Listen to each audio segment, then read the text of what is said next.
তো গাইস দেখো এখানে মুড়ি পেঁয়াজ লাগানো আছে। পেঁয়াজ গাছগুলো খুব সুন্দর হয়েছে।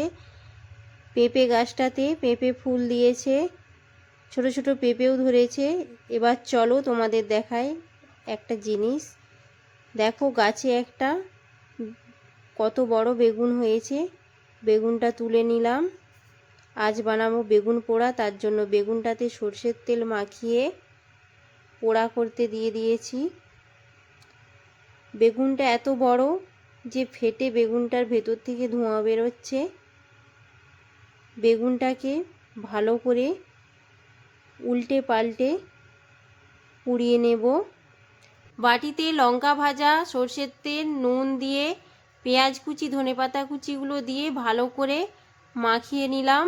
এবার বেগুনটাকে ভালো করে পরিষ্কার করে নেব।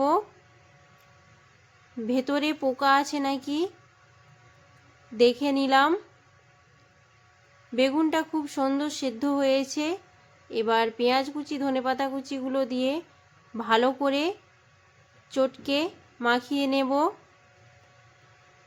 তাতে অল্প সর্ষের তেল দিয়ে আবারও মাখিয়ে নেব। গরম ভাতের সাথে বেগুন পোড়া দিয়ে এক থালা ভাত চটকে নিলাম ও সেই স্বাদ।